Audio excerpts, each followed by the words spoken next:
All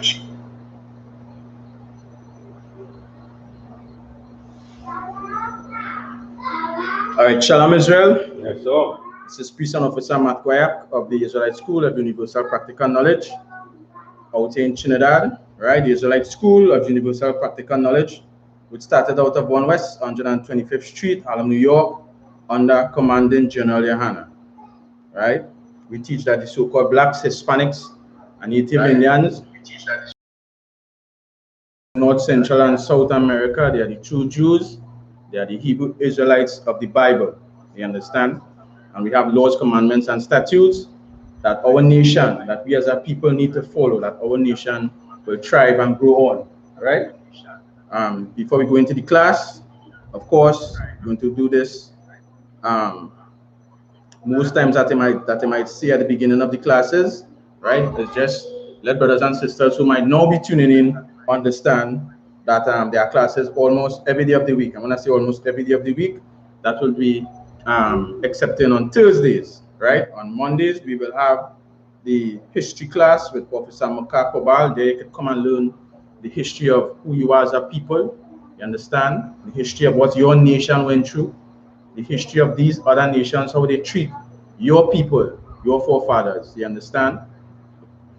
And archaeology and different things like that, right? On Tuesday, you can learn about the Brotherhood class with Officer Sowapiala. Of course, you're going to learn more about how to deal with your brothers and sisters coming into the truth and getting the understanding and knowledge of the Most High. You understand? What the Most High gave unto Moses to give to one people. You understand? And that people is the so-called blacks, Hispanics, and Native Indians that is scattered through the four corners of the earth, that is going through the curses in the book of Deuteronomy chapter 28 from verse 15 to 16. You understand? We have the law class with me, Officer Matt Kwayak, right? Every Wednesday we could come and learn about the laws, commandments, and statutes of the Most High. You understand? Things that the Most High wants us to do, things that He do not want us to do, things that He wants us to follow, things that He do not want us to follow, and how we will live as a people, how we will grow as a nation, keeping these laws, commandments, and statutes, right?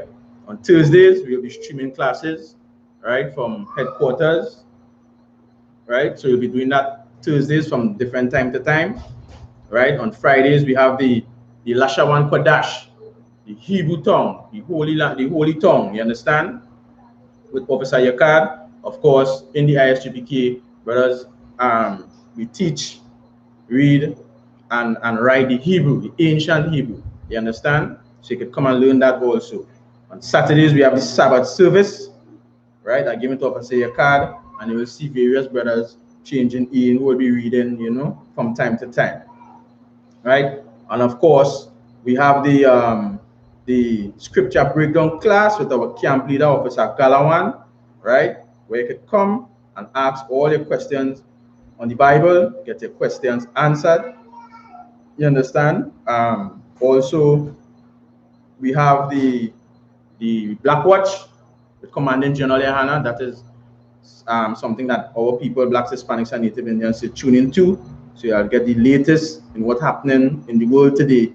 You understand? You'll get the latest in what's happening with our nation and why these other nations treat us like this. Of course, everything is in the Bible. The I.S.U.P.K is only based on the truth according to the Bible, right? So we're going to get into tonight's class, right, where we'll understand the King James Bible, the most accurate Bible. You know, many people might say all kind of thing about the Bible. The Bible is written by man. The Bible is not for black people. You understand? That was a white man book. You will hear things like King James was a homosexual, a white homosexual. You understand? We shouldn't follow no bookman right, and all these other different things. But of course, people will just speak these things because of what they may hear on TV, see on radio, the things that the white man push on our people. So they will just speak anything, you understand? And not understanding simple things like, you know, you might buy a phone, you might buy a TV, you get a manual with it. Of course, you're going to read the manual to see how to operate the TV, how to operate the car. You understand how to operate the refrigerator or the stove or whatsoever it may be, whatsoever mechanical equipment you might have.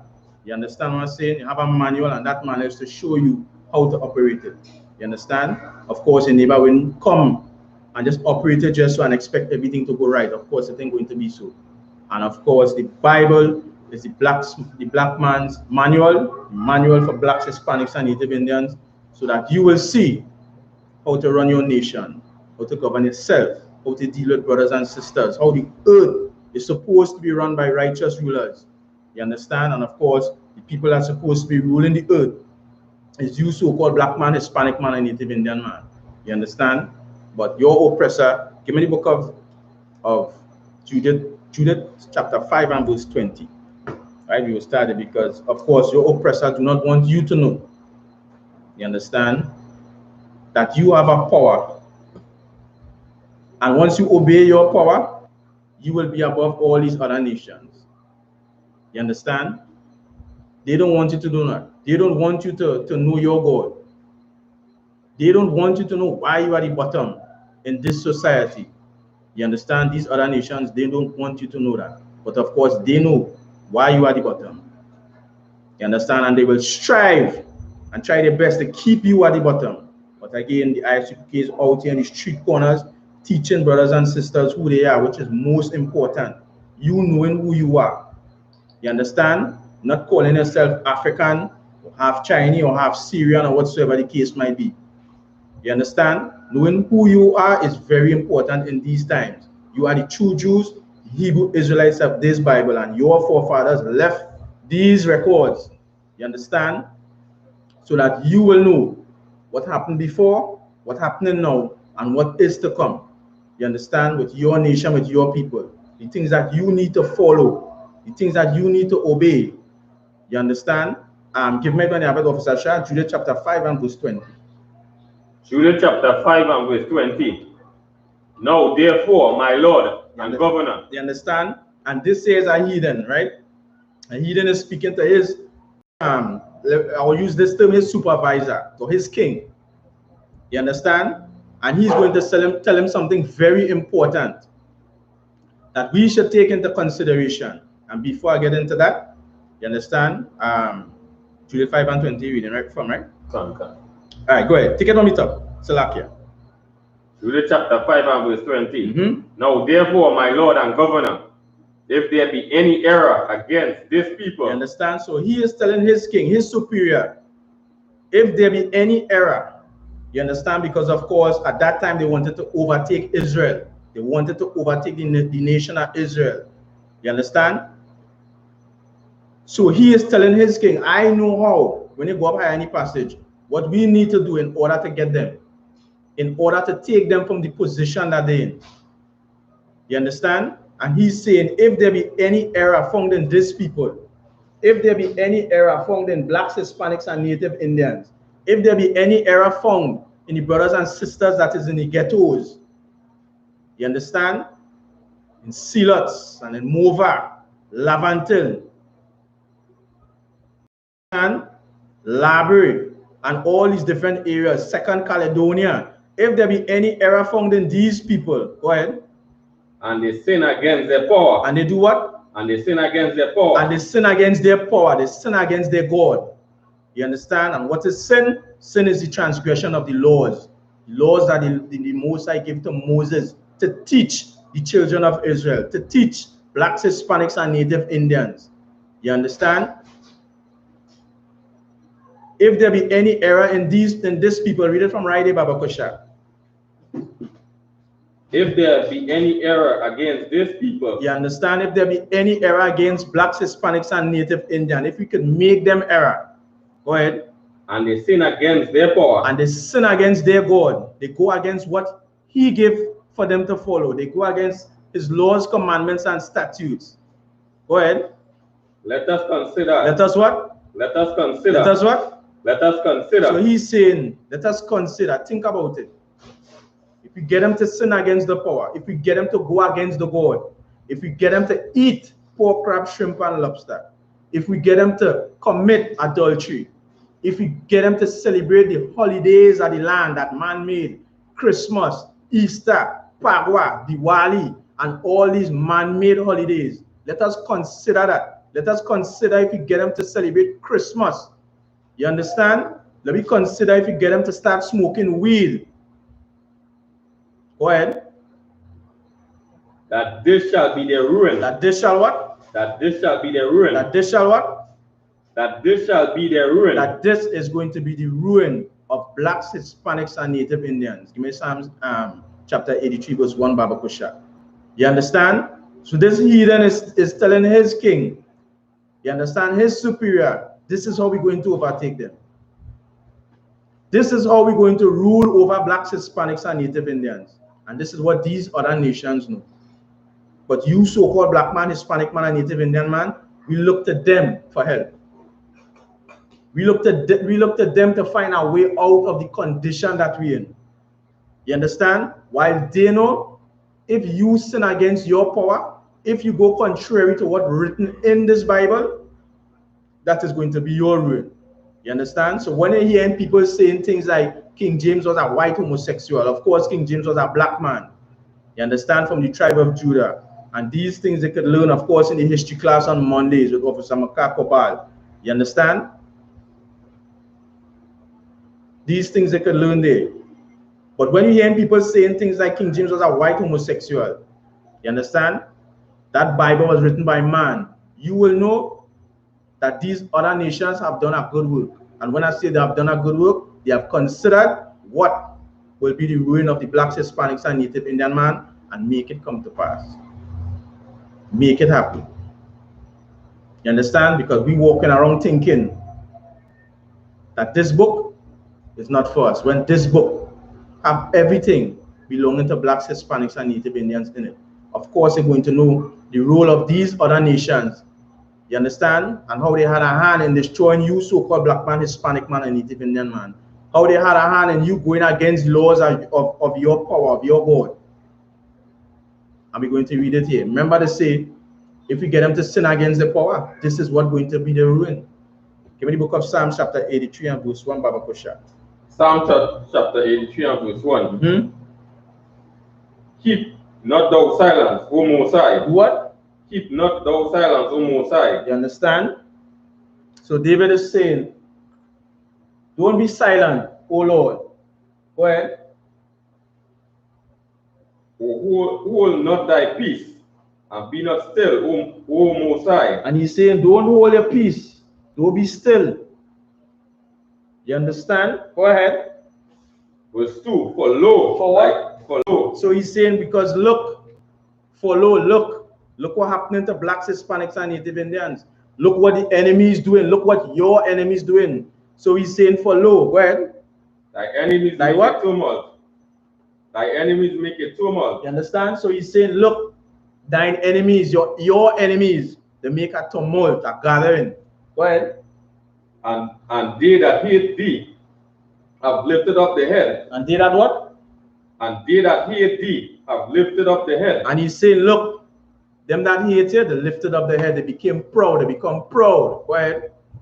Verse 3. They have taken crafty counsel against thy people. They have taken what? Crafty counsel against thy people. So he's saying, look, they take crafty counsel against thy people, just like what the heathen was telling his king.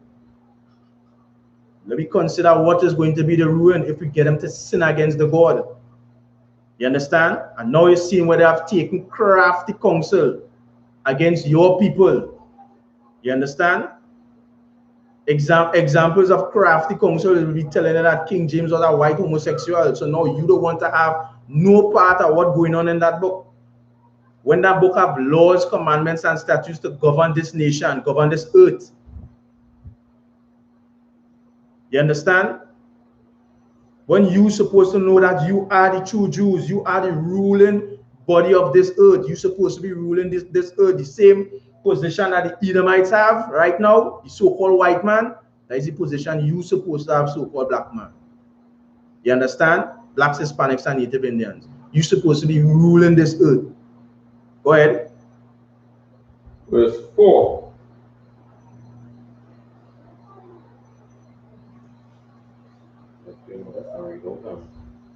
You can take it from the top of the famous. Right. Psalm 83 and verse 1. Verse 3. They have taken crafty counsel against thy people. You understand? So he's saying they're taking crafty counsel against thy people. Not all people. Thy people, meaning your people, the people who the Most High have chosen. In case you didn't know, yes, the Most High have chosen a particular people, which is blacks, Hispanics, and Native Indians. We're going to get into that just now. You understand? Go ahead. And consulted against the hidden ones. And they consulted against the hidden ones. Who's the hidden ones? Of course, blacks, Hispanics, and Native Indians, because we don't know who we are. We are hidden amongst all these other nations. We lost our identity, our culture, history, everything. We are hidden. Go ahead. Verse 4. They have said, come and let us cut them off from being a nation. You understand? They have said what? Come and let us cut them off from being a nation. What will be their ruin? Come and let us cut them off from being a nation. Remember, we just read the heathen telling them, hey, I know what will be their ruin if you get them to sin against the God. You understand? And we read in here in Psalms 83 where the heathen saying, come, let me cut them off from being a nation. Go ahead. That the name of Israel. That the name of what? That the name of Israel may be no more in remembrance. You understand? That the name of Israel not going to be no more in remembrance. You understand? Your name, so-called black man, Hispanic man, Native Indian man, is not going to be no more in remembrance. That is why we have our people walking around right now, not knowing who they are. Because why? Their name is no more in remembrance. We don't know the power we serve. We don't know that we was once a thriving nation, keeping the laws, commandments, and statutes of the Most High. Go ahead. Verse 5, for they have consulted together with one consent. And these other nations, they consulted together with one consent, because why? They was under one accord, one mindset, one thinking. You understand? They all agreed, yes. We cut them off from being a nation. Go ahead. They are confederate against thee. They are what? They are confederate against thee. You understand? They are confederate against thee. Go ahead. Verse 6, the tabernacles of Edom. Tabernacles of who? Edom. And of course, in the Bible, these other nations, you will be hearing them being called by other biblical names. And of course, the religious leaders, they're not going to teach you these things. You understand? They're going to be hearing them the tabernacles of Edom. You understand? Which is the so-called white man. So Edom, the white man, had their hand in you not knowing who you are. They had a hand in letting you be cut off so that your name will be no more in remembrance. They was part of that tumult. Go ahead. And the Ishmaelites. And the who? Ishmaelites. And the Ishmaelites, you understand, the Arabs, they was in that too. And then we run after their false religion, trying to be Muslim. You understand? And sucking on Kaaba stone. And trying to go Hajj. You understand? When one of your officers bring out a nice class, Officer Mike, what are you talking about? When they're going wrong in Hajj, man trying to rape and penetrate woman while they're going wrong around the stone in Hajj. We're not supposed to be following that. You understand? They had their hand in you, so-called black man, trying to make you, not trying to make you, but they had their hand in making tumult and cutting you off from being that nation. Yes, the Arabs. And that is why now we have Rasta City and Muslim. Now we're warring against one another. Go ahead. Yeah, go ahead. Of Moab. Of who? Of Moab. Go ahead. And the Hagarenes. You understand? Of Moab, the Chinese, and the Hagarenes, the Africans. Go ahead. We said Gabal. Who? Gabal. And Ammon. The fake Jews. Go ahead. And Amalek. That is the fake Jews, Baba Salakia. Go ahead. And the Philistines. And with the inhabitants of Tyre. You understand? So now all these nations had their hand in you not knowing who you are, so-called black man, Hispanic man, and Native Indian man. They came together, they said, you know what? We cut them off from being that nation. So that their name no more will be remembered. You understand? They took crafty counsel. So when they hear they putting drugs and guns in our communities, they taking crafty counsel, because just as we read before in the book of Judith, what they say, the heathen was telling his king, hey, I know what will be their ruin. These other nations know what is the ruin of blacks, Hispanics, and Native Indians. They know that. And they know if you return to your power, if you return to your God, if you return to keeping the laws, commandments, and statutes, the things that will make you rise above these other nations, they know what will be their ruin. You understand? You see your brothers and sisters in the I.S.U.P.K coming together and keeping the laws, commandments, and statutes, keeping his high holy days. You understand? Not praying for peace, but praying for destruction. If the Christian church praying for peace, we know what will be their ruin. They know what will be their ruin once blacks, Hispanics, and Native Indians come back to this book, this Bible. You understand? From there, Officer Shah, give me Deuteronomy 7 and 6, and then I will read some things from here.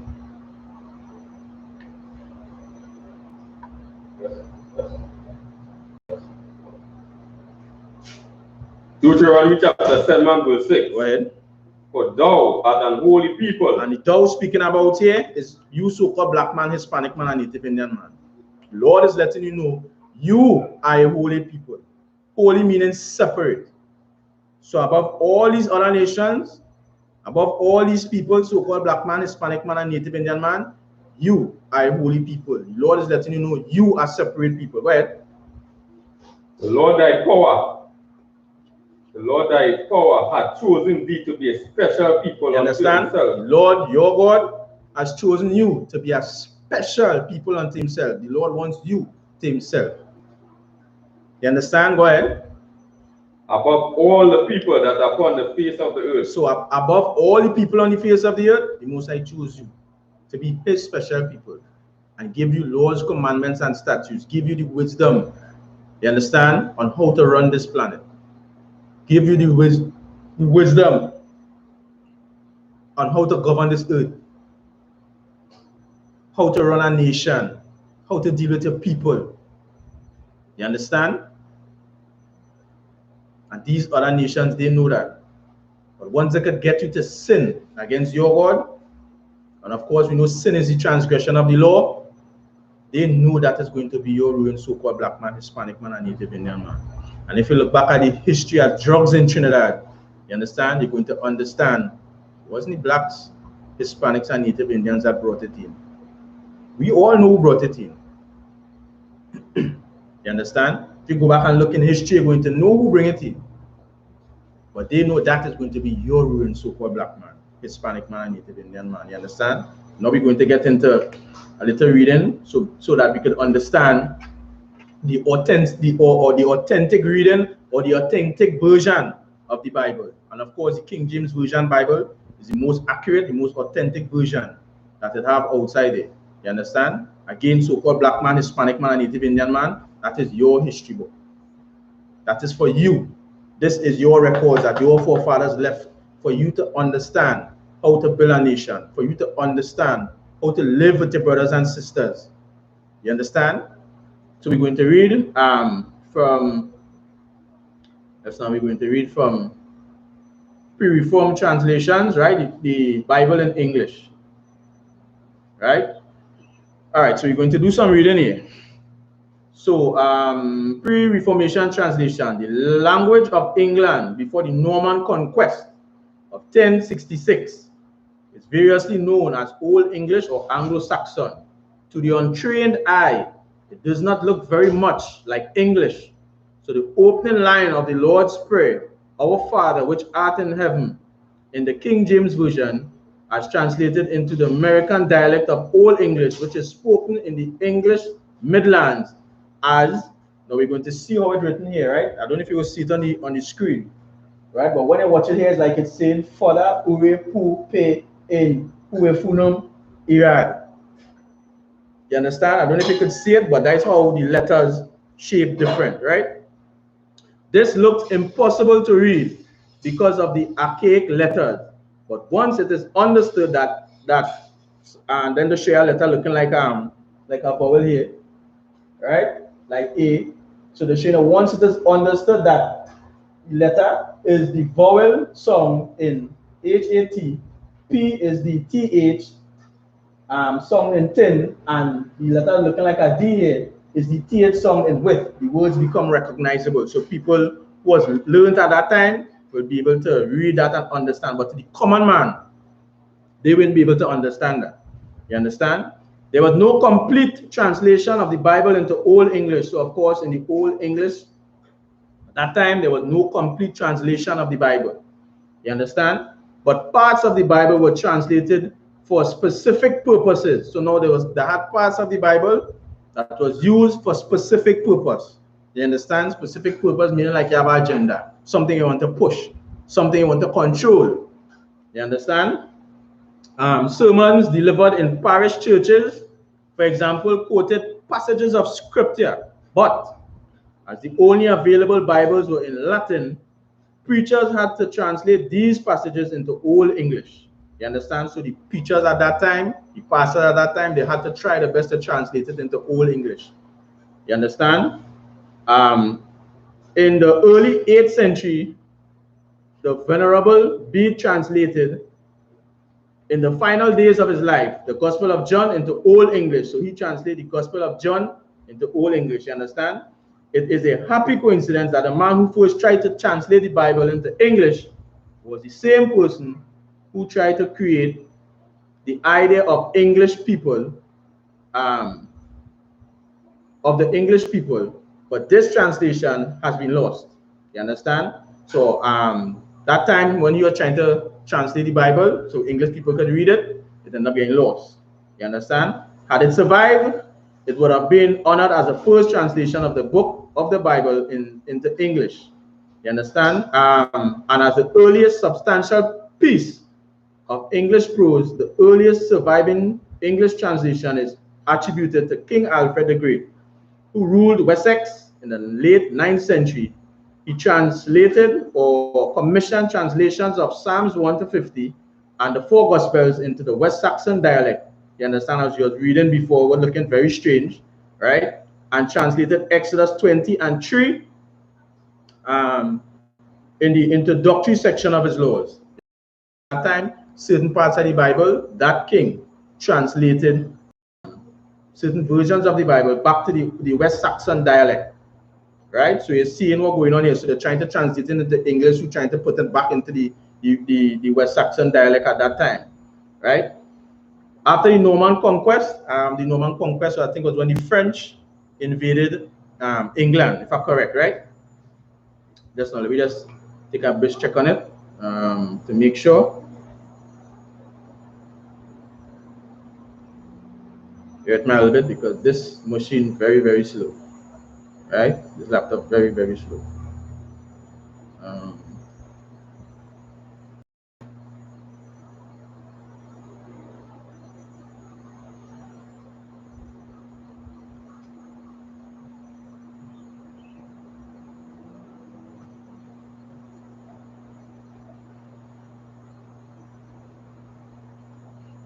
Yeah, but on your phone, you have Saja. You know, man, Conquest, you can type it up on your phone. And you can read it off, you can read it off anyone I'm thinking, but you can read it off on Wikipedia if you want.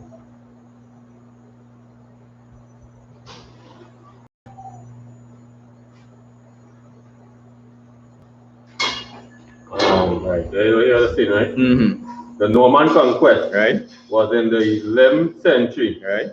Invasion and occupation of the England by an army made up of Normans, Britons, Flemish, and men from other French provinces. Understand? So these were different armies that raided England at that time. You understand? They call it the Norman Conquest. So that just had the idea, and it, of course, they could go in more into the history of that. You understand? To what Officer Shari. After the Norman Conquest, the English language changed because French words of Latin origin begin to enter the language. This new form of English is known as Middle English, and it is the language of poets such as Chaucer. In the late 13th century, there were metrical translation into Middle English of individual books of the Bible, notably Genesis, Exodus, and the Psalms. You understand? So what they're saying, it had translations back to the French and Latin origin. They wanted to translate it back to that. You understand? But of course, they say notably books of Genesis, Exodus, and Psalms. So now remember, it's not the whole Bible being translated. As we read before, certain parts of the Bible in another language for people to carry out their agenda for specific reasons. You understand? And in the early 14th century, the Yorkshire hermit Richard Rule undertook a post-translation of the Psalms in a northern dialect of Middle English. His sentences read oddly because they follow the word order of the ancient Latin translation of the Bible known as the Vulgate. You understand? So you might hear some people talk about the Latin Vulgate. We're going to get into that later down. You understand? It's just a few translation of the Bibles that we're going through, so you're going to understand why all these Bibles is corrupt, why all these Bibles is not accurate.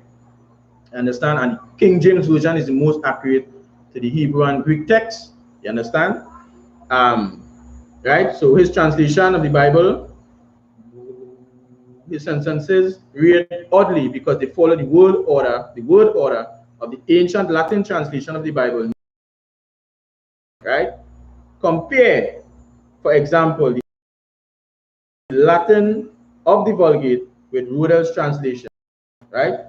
So Psalms 23 in the Latin Vulgate translation, it's saying, Dominus reget mi et nihil mihi deret in loco pasque ibe mi coloavit. Lord govern me, and nothing shall me want. Instead of pastor, there he meet set. There he me set. Something like Jamaica. You understand? Lord govern me, and nothing shall me want. Instead of pastor, there he me set. You understand what I'm showing you? And of course, when you read Psalms 23, just pull Psalms 23. Just I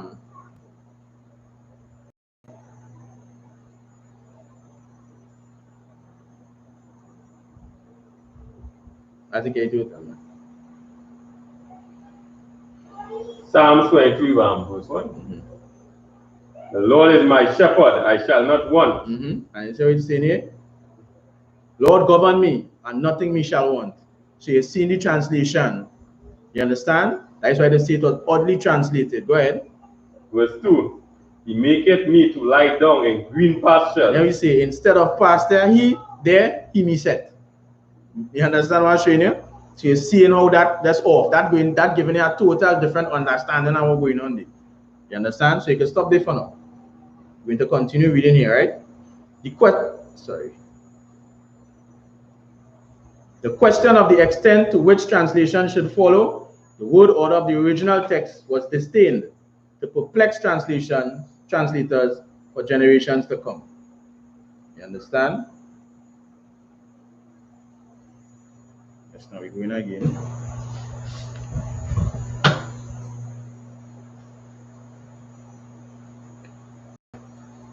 It's lucky, but this machine very, very slow. This computer very slow, right?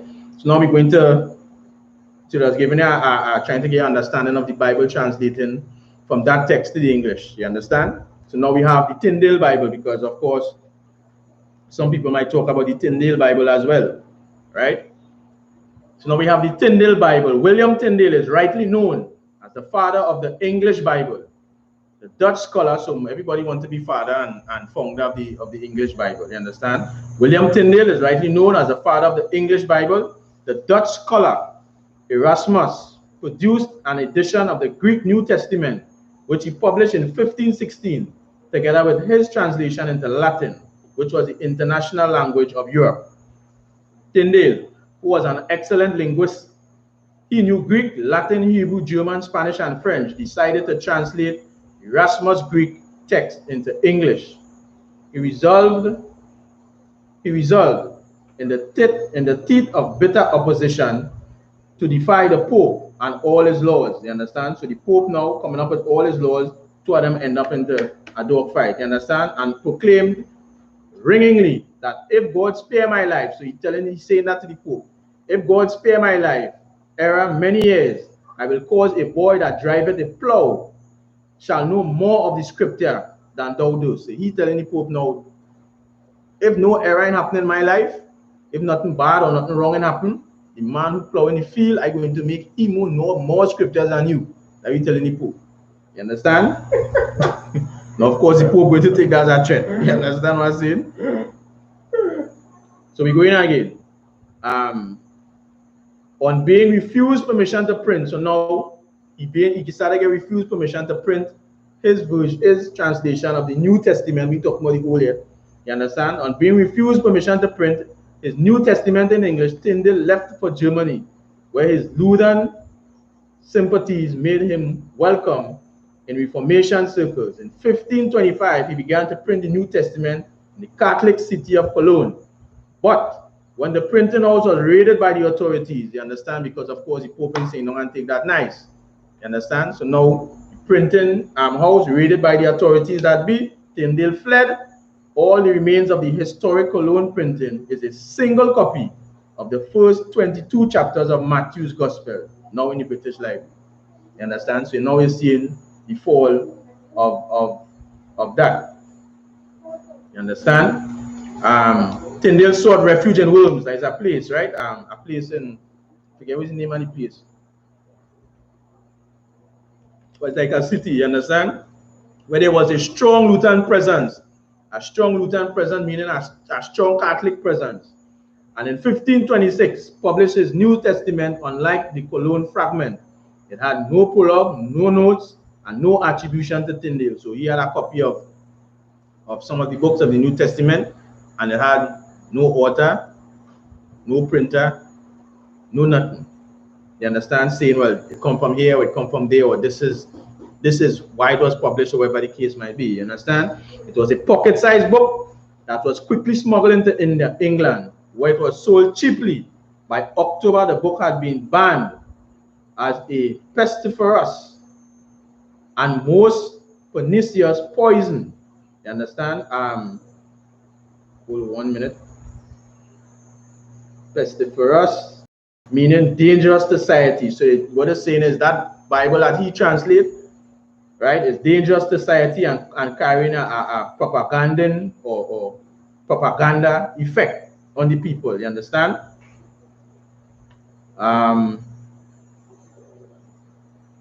Tunsal had excellent Greek. Oh, sorry. I feel I skipped something. The most, right. All right, let me take it back from here, right? Where it's saying, where it was sold cheaply by October, the book had been banned for pestiferous and most pernicious poison dispersed throughout all the dioceses of London in great numbers. So they're saying that Bible, it is not a good version, a good copy of that New Testament. You understand? At the public banning of confiscated copies of Tyndale's New Testament. So they banned it, confiscated of New Testament at St. Paul's Cathedral on 27th October 1526. Bishops of London, Cuthbert Tunsal, claimed it had found 2,000 errors in the translation. So they're saying in his version in New Testament, his translation, there were 2,000 errors. And of course, that is Tyndale's version, meaning he translated. You understand? He didn't get a panel on nobody. He sat down because they're saying he was good in Greek and whatever, and he translated the New Testament. You understand? So he's saying, so Tunsal is saying now, there was found 2,000 errors in the translation. Right? Tunsal had excellent Greek, and so could have meant errors in Tyndale's understanding of Greek. So now they're saying Tunsal, he had understand Greek. The errors that Tyndale made in his translation of the New Testament. The most charitable way to interpret his comments would be to assume that there were more than 2,000 divinations from the literal sense of the Latin Vulgate Bible, which was the official Bible of the church, well, at that time. You understand? The banning order did not work as soon as Arthur Printer was publishing large numbers of copies of Tyndale's Bibles, albeit in the unreliable text. So they say that Tyndale's Bible, the New Testament, that version from the Latin Vulgate, it was unreliable, an unreliable text. Bishop Tunsal visited Antwerp and arranged for an English merchant to buy the entire printer's stock of Tyndale's Bible. So he organized for somebody to buy the entire stock of the Tyndale's Bible. And when you watch it, you're going to see just a picture of what the Tyndale Bible looked like. You understand? Not the whole Bible, of course, a page. You understand? So the order to be bought and promptly burned. You understand? So the order all Tyndale's work to be bought by one of these publishers and promptly burned. You understand? Somehow, going on to the next paragraph here, they're saying somehow Tyndale learn Hebrew. So they don't know how Tyndale learn Hebrew. You understand? And embark on a translation of the Old Testament. So now, you forget the New Testament, learn Hebrew, somehow they say, and he's trying to translate now the Old Testament. It was never completed. And the only parts that were published in his lifetime were the Pentateuch and the Book of Jonah. Many phrases from the published translation survived into the King James Version, such as "let there be light," because of course that is what it's saying is the correct word to be used when they say "let there be light." So that is what survived into the King James Version, because of course that phrase right there was like a correct translation, besides all the other mess that he had already made. You understand? And there was light, right? This translation also brought into the English language the term Jehovah, right, which requires some explanation. The 4 consonants that make up the name of God in Hebrew, right, which some people is called JHVH or whatever the case, YHWH. Of course, the Most High name is Yahweh. You understand? Our King Jesus Christ, who you call Jesus Christ, his name is Yahweh Shai. You understand? Right? So of course, Tyndale filled with his Old and New Testament. You understand? And it going right back to show you the rubbish from the Latin Vulgate and the Bibles before. Right? So now we're going to jump. So that was the Tyndale Bible. We jump into the Coverdale Bible. Right? Of course, Tyndale's most important successor was Miles Coverdale, a former Augustinian friar who eventually became a Protestant bishop of Exeter. It was Coverdale who, in October 1535, living in exile in Antwerp, published the first edition of the entire Bible in English. As he explains in his dedication to King Henry VIII, Coverdale had, with a clear conscience, purely and faithfully translated out of 5 sundry interpreters. So he's saying that he interpreted out of 5 sundry interpreters, meaning 5 different people who had already made an interpretation at the Bible. The most important of the interpreters was Tyndale. So now he even used Tyndale rubbish to translate. That is bringing in the Coverdale Bible. You understand? The most important of the interpreters was Tyndale, whose New Testament is printed in revised form. Tyndale had not, however, published a complete Old Testament. So Coverdale had no. So Tyndale didn't publish our Old Testament. He had to do it from other sources. You understand? And of course, as we are just reading, we're showing you, when Coverdale came to start to translate the Bible, he started using out of Tyndale's text that Tyndale himself translated. They didn't have nobody to revise it. They didn't have no people to say, well, all right, I think you're going off here. I think this needs to be here. He did his own work. You understand? The most important of the interpreters, Tyndale, whose New Testament is printed in revised form. Tyndale had not, however, published a complete Old Testament, so Coverdale had to assemble an Old Testament from another source. On the title page, he or the printer explained that the book has been faithfully and truly translated out of Dutch and Latin into English. By Dutch, Coverdale meant German, and he was acknowledged a debt to Luther Bible and to Swiss German derivative of Zwingli, Zurich Bible. His Latin sources were the Vulgate and the Latin translation. You understand? So now he turned to the Latin Vulgate, which we read before, was then a mad copy as well too, right? So Coverdale's Old Testament in his own translation. All right, I'm gonna read it over. Coverdale's Old Testament is his own translation. So that is his own interpretation of what he thinks should be written. Of these German and Latin Bibles, on a point of principle, he followed Tyndale in his rejection of ecclesiastical terms, using congregation instead of church and love instead of charity. So now they put in what words they want into the Coverdale Bible. You understand? And of course, it's seen where Tyndale's work was also rejected, but they're still using it. You understand? Of course, I love to read, but I'm just going through a few so we could get the understanding of how these Bibles start coming down the line. You understand? The eventual challenge to Coverdale's Psalms related to his sources. He knew very little Hebrew. He knew very little Hebrew then. How we translate the Old Testament, you understand? And what I mean, to properly translate it. They're saying he knew little Hebrew, right? And so translated the Latin text of the Vulgate, which is another mad Bible, which embodies many readings from Greek version of the Old Testament that are found in the Hebrew text. This ancient Greek version, 3rd century BC, is known, 3rd century BC before Christ, is known as the Septuagint, which means 70, hence the abbreviation form LXX, which was said to have been translated in Egypt by 72 elders in 72 days.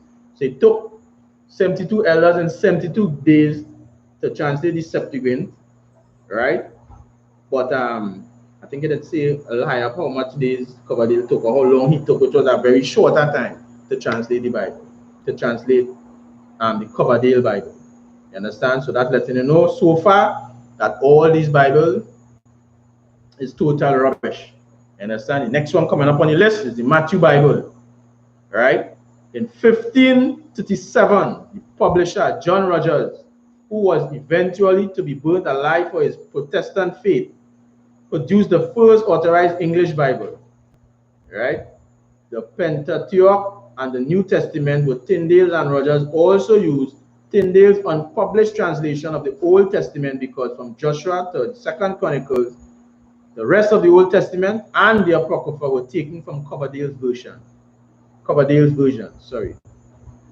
You understand? So they let you know that the Matthew Bible, right, published by John Rogers, he take from Tyndale's unpublished translation of the Old Testament. So he take from Tyndale's work. And of course, you see the unreliable source of Tyndale's work. You understand? They show you about a version of it here in the picture on the screen, right?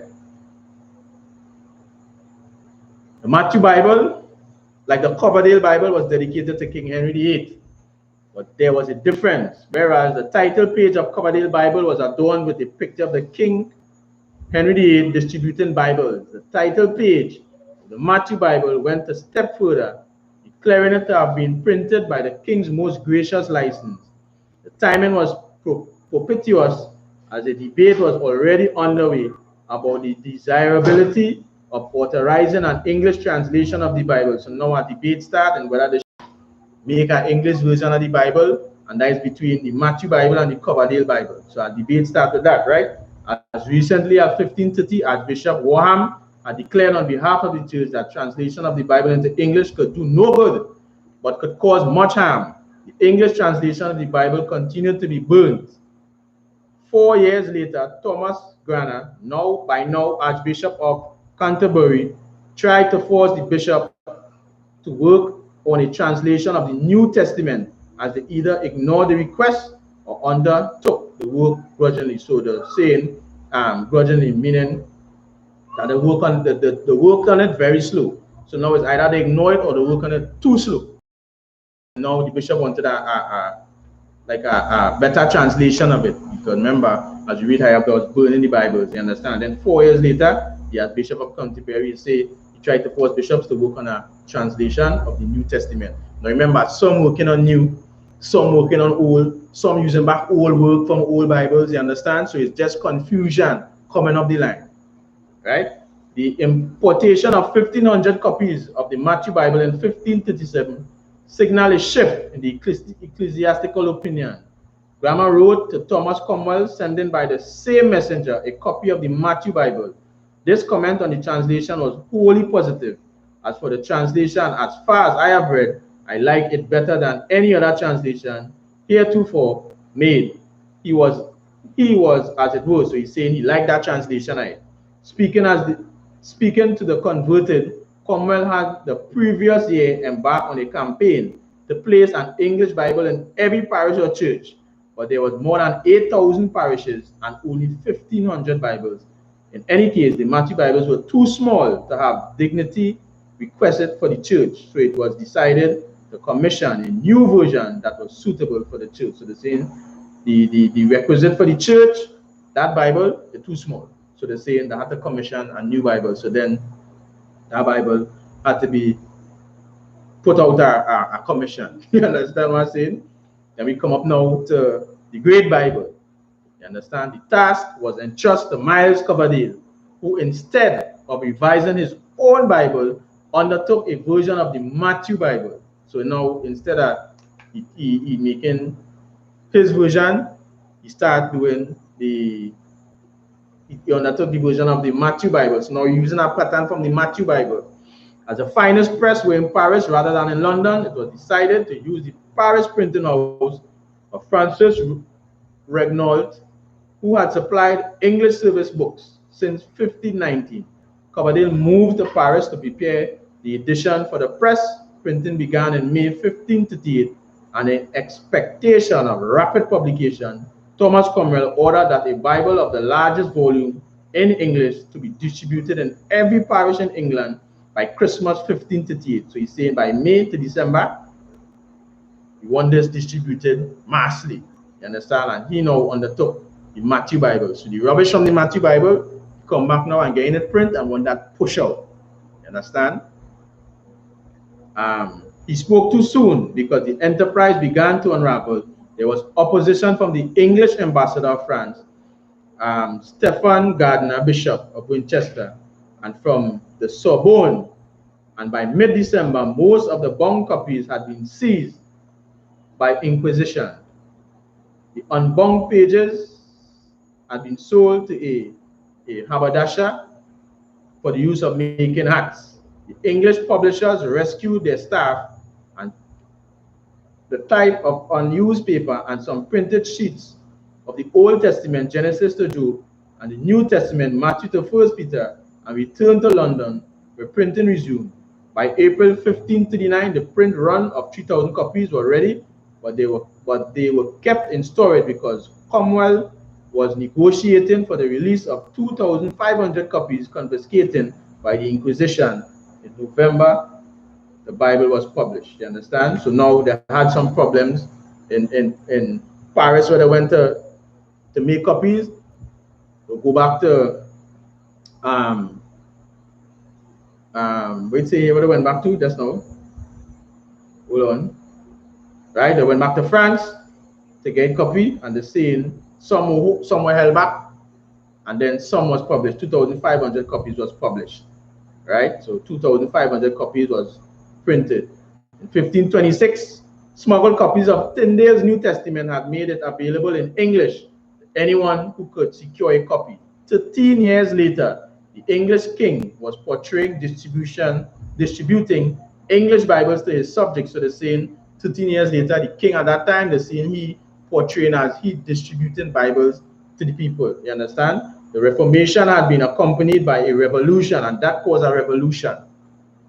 Because of course, it's like Tyndale, he ain't getting no recognition for his work.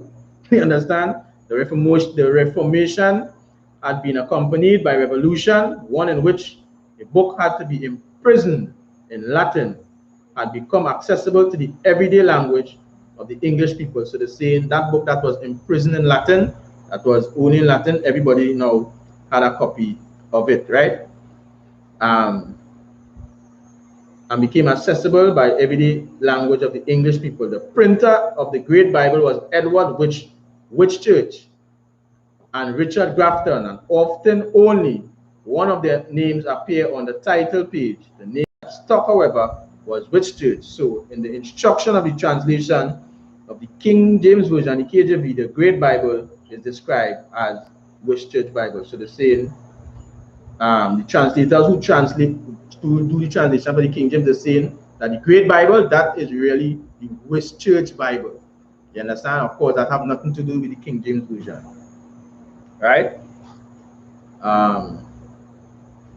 We're going over to the Geneva Bible. So now you're seeing the rubbish in Bibles coming along the road, right? So we're going over to the Geneva Bible. The assertion of the resolutely Catholic Queen Mary to the throne in 1553 put an end to the printing of English Bibles. So now she come now and put an end to the printing of English Bibles. So she on the throne, right? And to their use in churches, stop the use of the English Bibles in churches.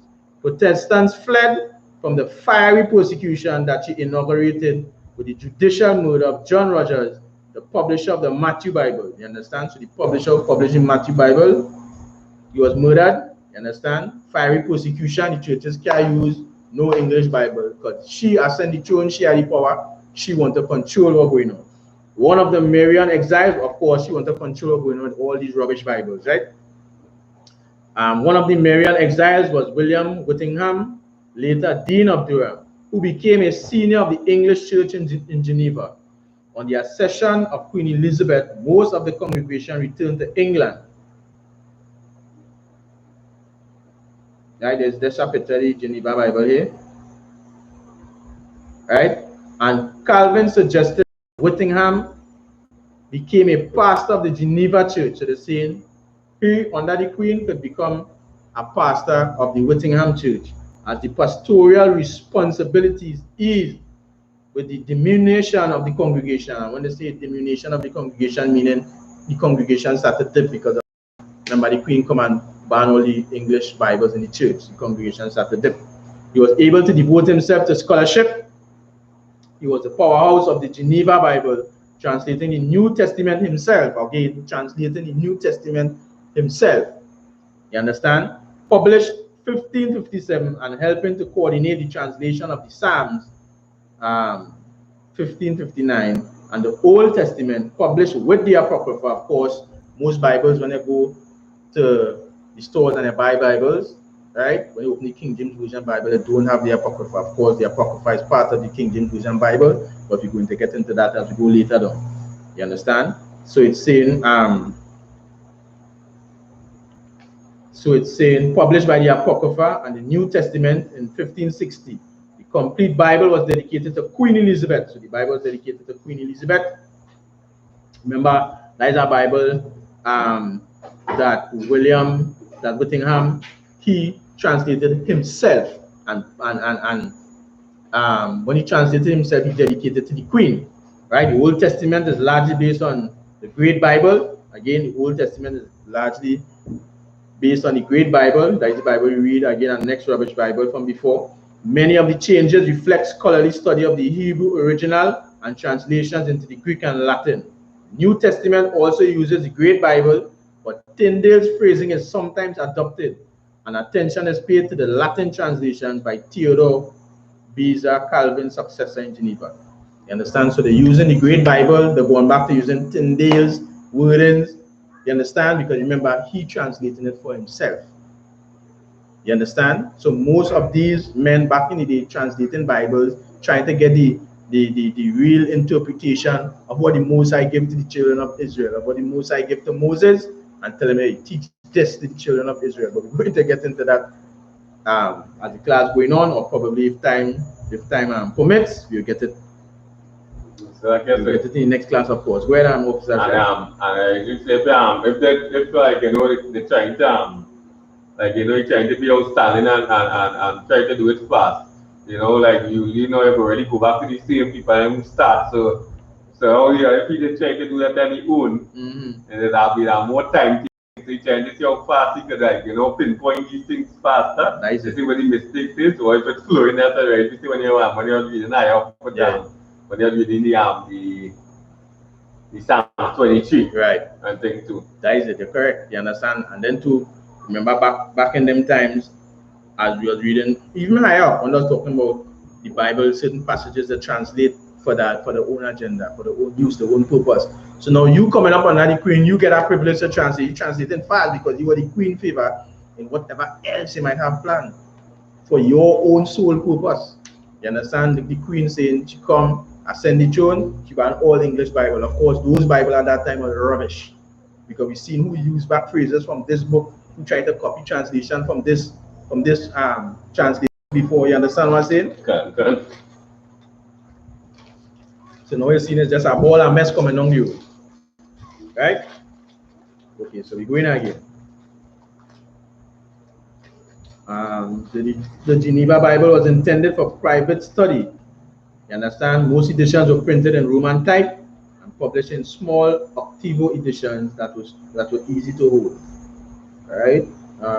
So they're saying that the Geneva Bible more or less was for private study. Of course, it was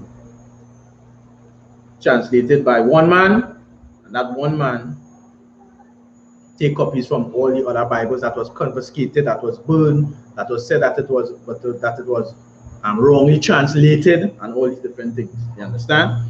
The Geneva Bible remained in print until 1640, but did not remain stable throughout the 80 years that it was in print.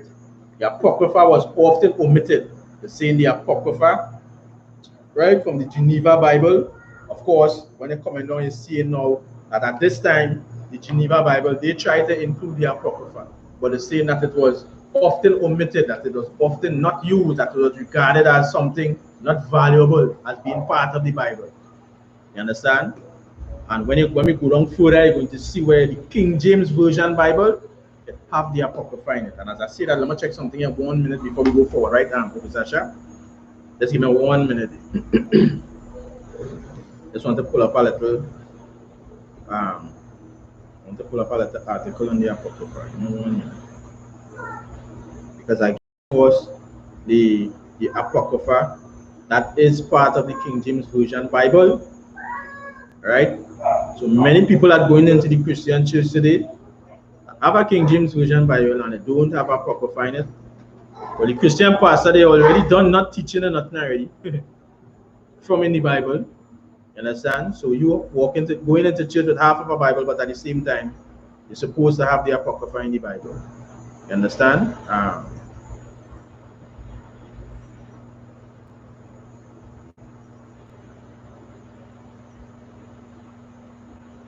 So you see where they talk about the Apocrypha was often omitted.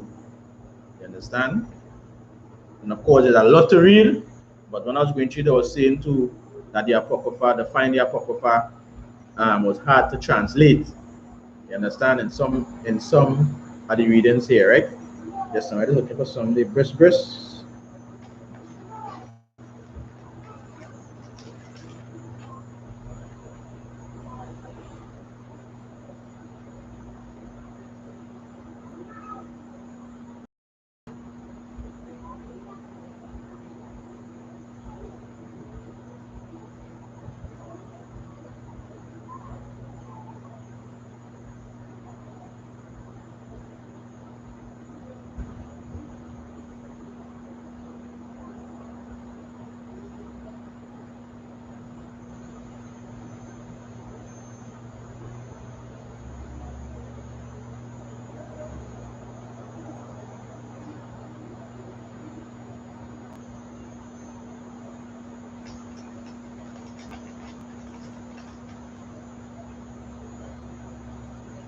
Right?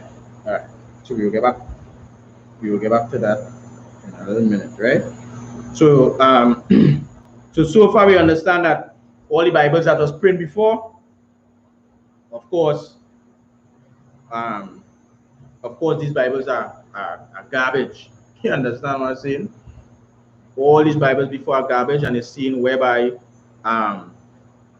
the powers that be at that time, the printers, the people that started to print these Bibles, they're seen whereby they're using back rework from other men. You understand? Rubbish rework that they're trying to translate the Old Testament, it's incomplete. They're trying to think the New Testament, they ain't getting through. You understand? Who using back this, who using back that, and just coming down with a whole bag of rubbish. You understand? Again, we're going to go right down to the King James Version Bible, whereby that is the most accurate Bible. That is the most sold Bible. Show the entire earth right now is the most read Bible in the earth right now. You understand? We're going to see all that. So the Geneva Bible remained in print until 1640, but did not remain stable throughout the 80 years that it was in print. So it didn't remain stable because, of course, people they start talking about the errors that it happened.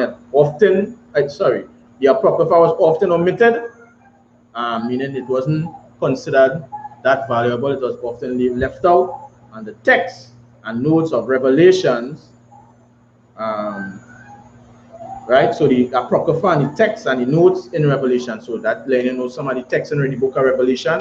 We leave that also because, of course, the saying that was omitted, right? The Geneva Bible became enormously popular and was published in more than 70 editions between 1560 and 1640 in England. But about 500,000 copies were sold. It was printed sometime by the King's printer from 1576 to 1640, and it became the Bible of the Puritan faction in England and in Puritan diaspora of the continent and in America. You understand? I think the Puritans is like Protestants. They don't want to be governed by the Catholic or by bishops. They have their own sect on how they should serve or worship. You understand? Or do the ceremonies when regarding to church duties. You understand? Because it was cheap and easily available, despite its anti-episcopacy, its readers included ceremonialists such as Lancelot Andrews, Roger Hooker, boom, boom, boom, boom, boom, boom. I can leave out that. Such readers continue to read it, or at least to consult it long after the King James Version have been published, right? So some people still read the Geneva Bible long after the publication of the King James Version Bible, right?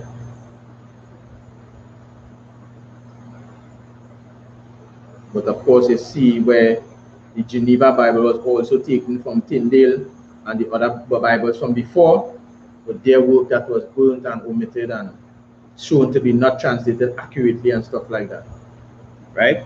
We have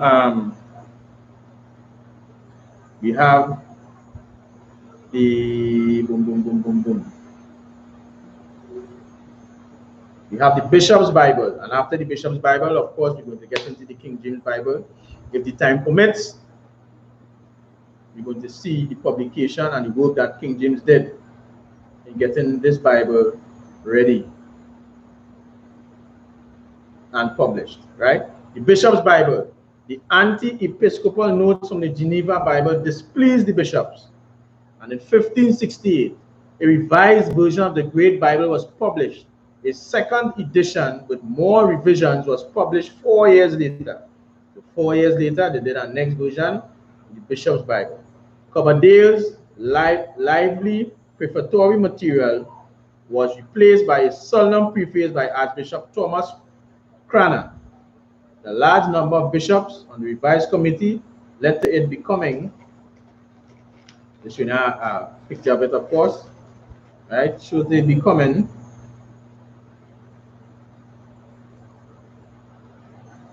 known as the Bishop's Bible.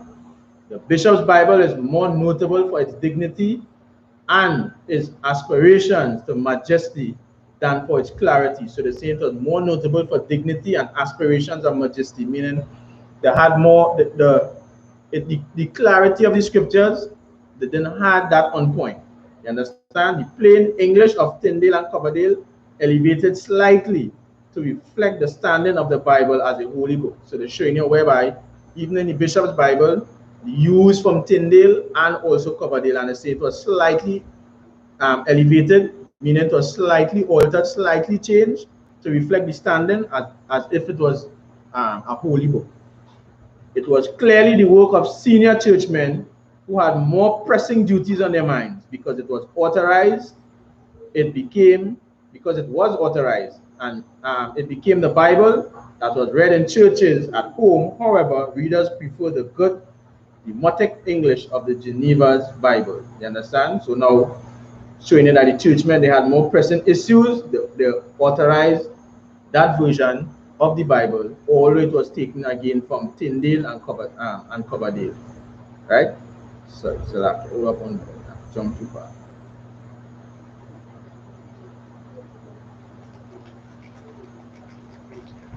Jump a little too far.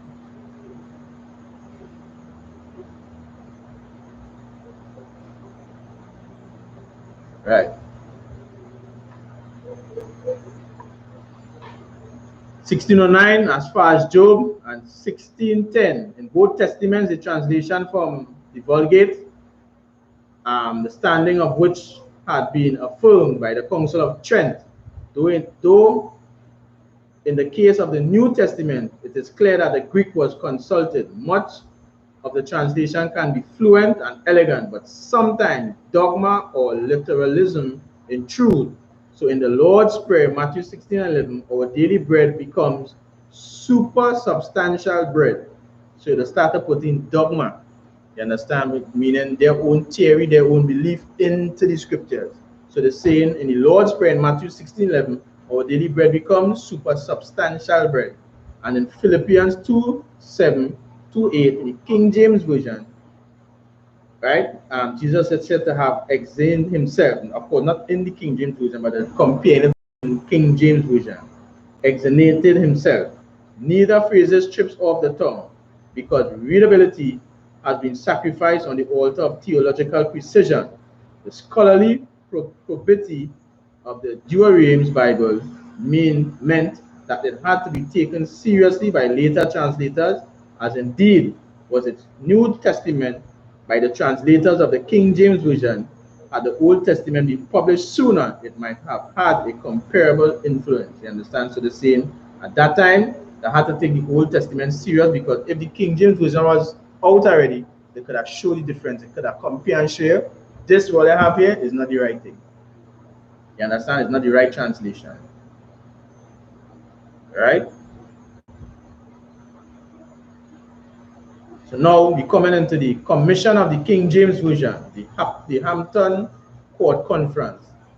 The second half, so now we're going to the King James Version of the Bible, right? In the second half of the 16th century, Queen Elizabeth presided over a church that was increasingly divided. You understand? So the church was increasingly divided, meaning everybody in the church, they had their own views, their own opinions, right? The enthusiastic Roman Catholicism of her half-sister, Mary Tudor, had driven many Protestants aboard in the mid-1550s, and on the continent they had experienced forms of Protestantism that were deemed purer than English Protestantism, which will remain many ceremonial vestiges of the Catholic origins, right? So of course, it's showing where the Catholic presence is high at that time of Queen Elizabeth. You understand? And Protestants is people, they have their own views opposed to what the church have. You understand? So they go in more or less against the church, how they want to govern the church. You understand? When the exiles returned on the ascension of Queen Elizabeth, they became known as Puritans. So from Protestants became known as Puritans. In 1559, Elizabeth established a Protestant church, but there was a growing minority of Puritans who felt uncomfortable with church government by bishops. You understand? So of course they become uncomfortable. Churches having like one ruler, somebody to read them the scriptures. It became uncomfortable with that, right? The ceremonialism of 1552 prayer book and the Queen's attempts to keep ceremonial conservatives on side by advocating traditional vestments, reintroducing the crucifix in the chapel, and at a later stage, limiting Puritan preaching. So they're saying that the people outside the church at that time, if you want to limit the preaching and want to introduce back the crucifix, which is the crucifix they're using, then Pete say Hail Mary, you understand? They want to introduce garments and all these different things. That's how she trying to make the church start form. You understand? The first government of Elizabeth kept the Puritan party in check, meaning she kept the Puritans from stepping outside the boundary, stepping and being that known power then, or that speaking body. So she kept them in check. But her death in 1603 and the ascension of James VI of Scotland to the throne of England as James I. You understand? Of course, that's talking about King James. He was King James VI of Scotland, and the throne of England as James I. You understand? And of course, King James ruled, where he ruled, but I think he ruled Scotland. He ruled Scotland, England, and Ireland at the same time. You understand? He was King James VI of Scotland and King James I of England, right?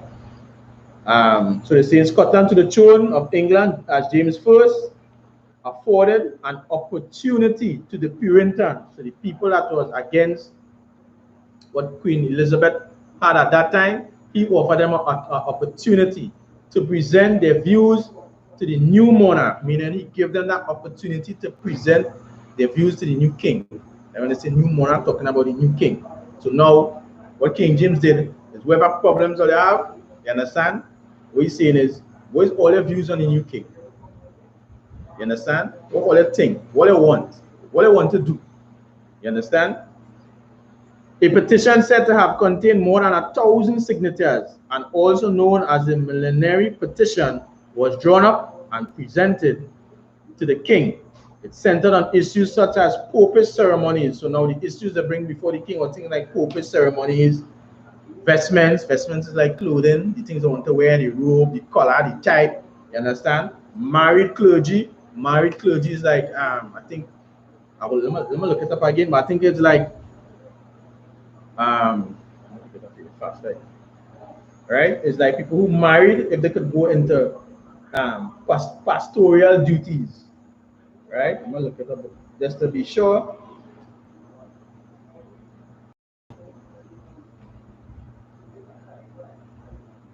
Right? To become marriage is the term used to describe the practice of allowing Christian clergy, those who have already been ordained, to marry. Right? So those who have already been ordained to be able to marry. You understand?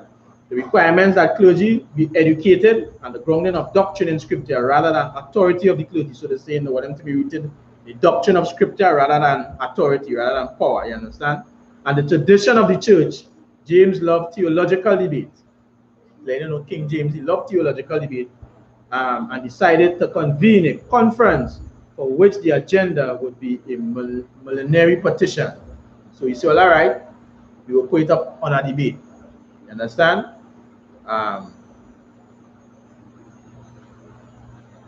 In January 1604, King James assembled a group of bishops and moderate Puritans at Hampton Court Palace for a 3-day conference. The leader of the bishops was Richard Bancroft, the Bishop of London, and the leader of the Puritans was John Reynolds, right? President of the Corpus Christi College of Oxford. Well, at that time, you understand? The debates proved inconclusive. So all the debates, it never finished. It just proved inconclusive, you understand? But one item not on the agenda was to prove the historic importance. So what I was saying, one item on the agenda of seeing the authenticity of the Bible was the historic importance. On the second day of the conference, according to William Barlow, Grumpy, anti-Puritan John Reynolds proposed that there might be a new translation of the Bible. So one of the Puritans say, here we're going on. Let me make a whole new translation of the Bible. You understand? Because those that were allowed in the reigns of Henry VIII and Edward V were corrupt. So that is those before Queen Elizabeth. So remember, we had the Matthew Bible, the Coverdale Bible, the Geneva Bible. So what they're saying, the people before, they were corrupt. You understand? Of course, if they read certain passages, and they'll be like, all right, now let us start to print this Bible. This is good. Because they had their agendas. And look, they're saying here that they was corrupt, right? That they were corrupt and not answerable to the truth of the original. And they're saying they was not answerable, meaning they couldn't give the answers to the truth of the original, meaning they couldn't give the answers to show that, hey, is this the true translation to the original text? You understand? This account is puzzling, but it was great. But it was the great Bible that was in the use of the reigns of Henry and Edward, and from which Reynolds drew his 3 examples of erroneous translation. The Bishop's Bible, in use in 1604, was a product of Queen Elizabeth's reign. You understand? Queen Elizabeth's reign, but in Barlow's account, it is not mentioned. Clearly, something has been lost in the retelling, but was said, the king was convinced. So whatever was said, and the council, the king decide, well, here we're going on. Let me make a new translation. You understand? Because what he's saying is, offer what the Puritans said, they can't show the authenticity if these Bibles we're using here from before is accurate or close to the original text. The bishops, who was content with the church's use of the Bishop's Bible of 1568, were unhappy about the ideas. But it appealed to King James because it offered the prospect of an authoritative alternative to the Geneva Bible. You understand? So the bishops from before, they were unhappy that they had to go to really try to see if they could get the close origin from the original text. You understand? Make a new translation and bring it as close as possible or as accurate as possible to the original text. So they were mad. You understand? It had the added advantage of conceding something to the Puritan side, which was otherwise have emerged from the conference with every proposal rejected. So they're saying that it had something that the Puritans was hiding, but whatever they bring, it was rejected. You understand? Beyond these practical considerations, a Bible emerging from a conference conveyed by the king and that would be dedicated to him, in effect, an endorsement of the idea of monarchical national church, which King James was the head. That is why the dedication of the king describes him as the principal mover and author of the translation. Indeed, right? The phrase set up a parallel with God, the first mover and the author of all things, so leading obedience to God with obedience to the king and ratifying the claim of James to be king by divine right. You understand? So the saying that if they get the translation accurate, you understand, this will also solidify James as being the king. Although he's king, the saying still saying that now if you get accurate, now you could be like, or I should say, you could be the one who showed most obedience to the Most High. You understand? Bishop, that's what they're saying, of course, right? Instructions and procedures, Bishop Bancroft, objection to a new Bible had been overruled. You understand? So, of course, during the different and stuff they had, right? Some saying that they're not supposed to. Now, let me do a new translation. Forget that. What we have is good enough. You understand? So the saying, of course, that the Bishop's Bancroft objection to the new Bible had been overruled, you understand, but was willingly enough to ensure that if the project was to proceed, he should have a controlling hand in the selection of translators. So what is saying, even if they decide to go and make a new translation of the Bible, he wants to have a hand in it. He wants to have a hand in it to select who to translate the Bible. You understand? And of course, if he do that, seeing that what happened from before, what do you think going to happen? He's saying rubbish going and come into play again. You understand? Right? So he's saying willing enough, if the project was to proceed, he should have a controlling hand in the selection of the translators and in the formulation of the terms of reference that would guide their work. You understand? Of course, we will hold it right here for now. You understand? Just something I want to read out of the Zondervan Pictorial Bible Dictionary. And we could read it, Officer Shah. We will read the orange and the green as well. All right. So, all right.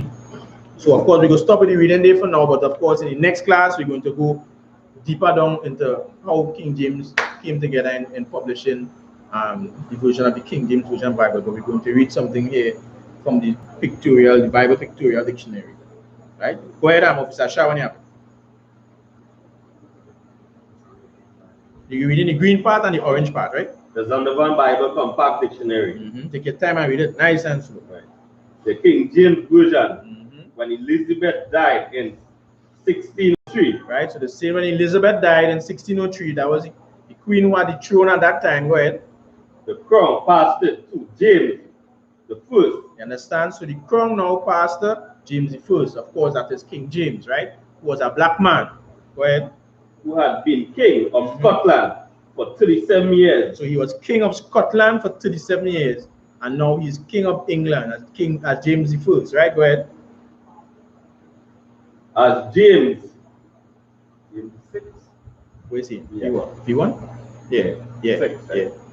James VI, several months after he ascended. Right. So 7 months after he get the throne, he's king on the throne. Go ahead. The throne of England, he authorized a new translation of the Bible. You understand? So as we was reading before, hold it right there, Officer Shah, where there was debating to get this new translation. And again, it was saying here that Bishop Bancroft's objection to the new Bible had been overruled because remember the Puritans wanted, hey, you see this? These men who ruled before, these kings who ruled before, we need to get a new translation of this Bible. You understand? So read over what you just read it. Yeah, no problem. Let's take your time and find it out. James VI, several months after he ascended the throne of England, he authorized a new translation. Right. So several months after he ascended the throne, he authorized a new translation of the Bible. And again, as I was saying when you read in here, with Bishop Bancroft's objection to the new Bible had been overruled, but he was willing enough to ensure that if the project was to proceed, he should have a controlling hand in the selection of translators. So now he get overruled, but he want to be part of the people to translate that Bible. You understand? But that wasn't so. Go ahead, Officer Shah. To replace the Bishop Bible. So you want to, so King James now, the new translation to replace the Bishop's Bible. Go ahead. 47 of the best Hebrew and Greek scholars. How much? 47 of the best Hebrew and Greek scholars. So King James, at the time, he got 47 of the best Hebrew and Greek scholars of the day. You understand? Go ahead. Of the day were divided into 6 groups. And the King James divide them into 6 groups. So you get 47 of the best scholars, and say here what's going on. I'm going to divide all in 6 groups. Go ahead. 3 for the Old Testament. So the group of 3 going to be for the Old Testament. You're all going to translate the Old Testament. Go ahead. 2 for the New Testament. 2 groups for the New Testament. So them going and translate the New Testament. Go ahead. And 1 for the Apocrypha. And 1 group for the Apocrypha. So now, hold it right there, Officer Shah. So now you're seeing the difference between all the Bibles coming along from before. You're seeing when men by themselves stood and translated the Bible. When Tyndale do it, when Coverdale do it. You understand? When Queen Elizabeth take the throne, who was on that? Geneva, I think it was Geneva or the bishop, they translated for their own self, but King James get 47 of the best scholars of the day, divide them in 6 groups, 3 for the Old Testament, 2 for the New Testament, and 1 for the Apocrypha. And 1 for the Apocrypha. So now we have the learned men, 47 men, translating the Bible from the Hebrew and Greek into the English. Go ahead. So I guess yeah. And when some of the other now you will see now that they know now you have a group of people now translating like so you say 3 groups now, right? So your group consists of more than one. So you said we have to say one excellent person, point. one thing that means that they must have 2 persons. Excellent point. Yeah, more than one person doing it. So it's not like there's 3 groups and 3 people in the group. I mean like 1, 2, 3. Yeah. Like 1 man Old Testament, 1 man New Testament, 1 man Apocrypha. No. You understand? The 47 of them, we divide them and put them in 6 groups. So now more than 1 brain translating. You know here, right? All right. This is what need to go here. This is from the Hebrew to the Greek. This is thou. This is they. You understand? So I can write slaves, obey your master, and leave all the rest of the passage. I can't do that. Because now it have, let me say, 3, 4 heads now coming and continue the passage or continue the verse. And it's a correct translation. Anyhow, go ahead. Okay.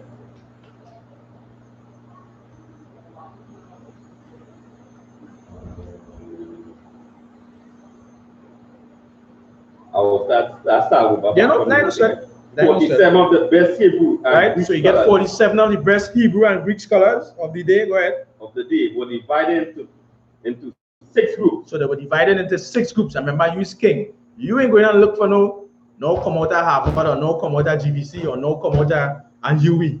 You're going to look for the top-notch scholars. You understand? 47 are the best, let's say. Go ahead, go, Sasha. 3 for the Old Testament. 2 for the Old Testament. 2 for the New Testament. 2 for the New Testament. And 1 for the Apocrypha. And 1 for the Apocrypha. Of course, you hear the word Apocrypha.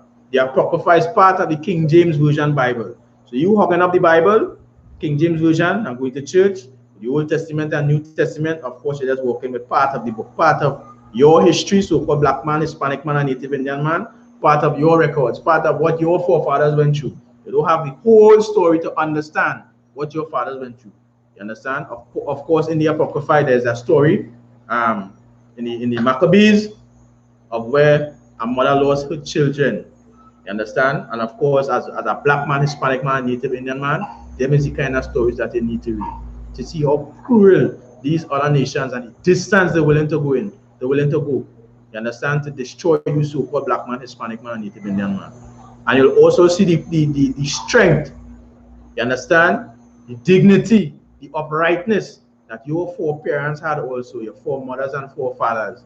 You understand how she deal with her children, how they speak Hebrew, how she speak Hebrew to her children. You understand? The strength that she get them before they die at the hands of the oppressor. You understand what I'm showing you? That is what you need to know, so-called blacks, Hispanics, and Native Indians. So, of course, the Apocrypha is part of the Bible. You understand? Let me just read a bit on the Apocrypha. Whole way up there, right, Officer Shah? You understand? Of course, the Apocrypha scriptures. These are the 14 books the Protestant church removed from the Bible. You understand? During the time they had slaves in America, trying to convert them to Christianity and European way of life, of living. You understand? They had to remove these books because they didn't want the slaves reading the history of what the Greeks did to the Israelites. You understand? The way they lost their culture to the Greeks, the same way black people stayed. Sorry, it's the same way black people today lost their culture to the Europeans. They didn't want black people relating themselves to their struggles and to the struggles of the ancestors of the Israelites taught in the Bible. It is part of the 1611 King James Version Bible, but was removed by the modern day Bible around 1864. And of course, as I was just saying, when you read the stories in the Apocrypha, you definitely going to connect with that. You definitely going to connect with your forefathers. You're definitely going to see the power of the angels. You're going to see the power of the Most High. Of course, you're going to see that all through the Bible. But in the Apocrypha, there are stories in there that you so-called blacks, Hispanics, and Native Indians need to hear, need to read, need to understand. Go ahead, Officer Shah. 2 of the group met at Oxford. So 2 of the groups met at Oxford. Go ahead. 2 at Cambridge. 2 at Cambridge. And 2 at Westminster. And 2 of the group at Westminster. So they met at different institutions. Of course, you're seeing whereby these are some of the big so-called big institutions today. You understand? Go ahead. When a group had completed its task. So when a group completes its task, so which means when a group from the Old Testament complete, a group from the New Testament complete, a group from the Apocrypha complete the task, complete all the translation. Go ahead. Its work was submitted to the 12 men. You understand? So now its work, when they finish, they submitted to 12 men. Go ahead. 2 from each panel. 2 from each panel, so 2 from the Old, 2 from the New, 2 from the Apocrypha. Go ahead. Final differences of opinion were settled. So now, after it was translated by 47 men, it was submitted to 12, and then final what?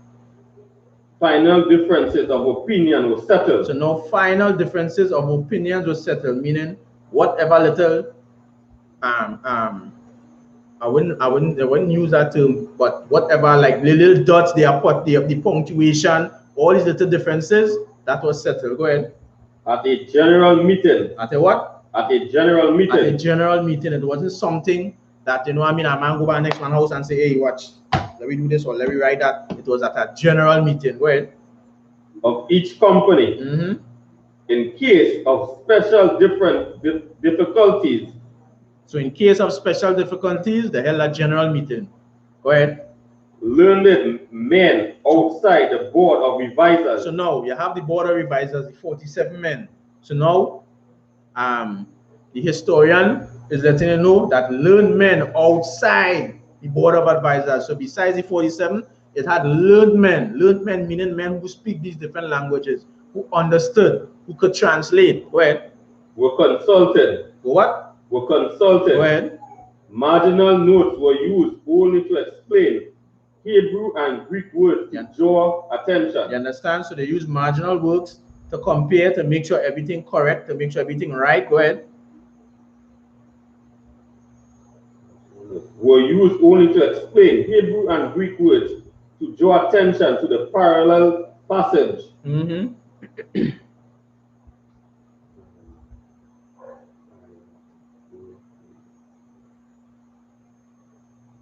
Italic were used for words not found original but necessary to complete the sense. Go ahead.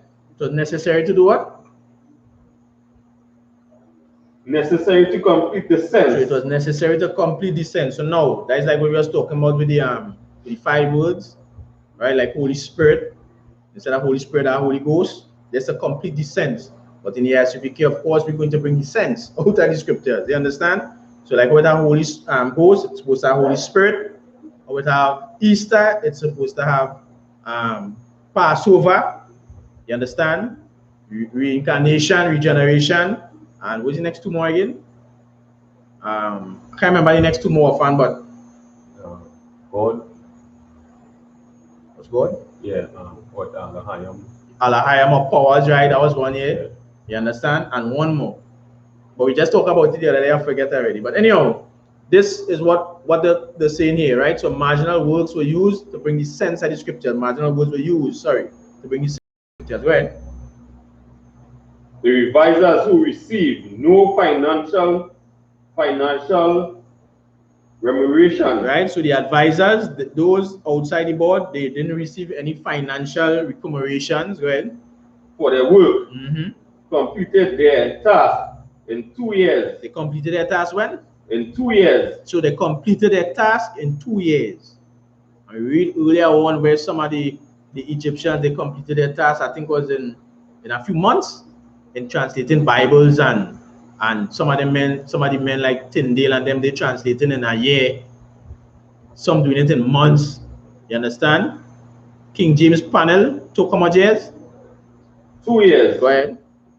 And 9 more months were devoted to a revision of their work. So they take 2 years, and still 9 more months was promoted to the devotion of the work. You understand? And of their work by a special committee.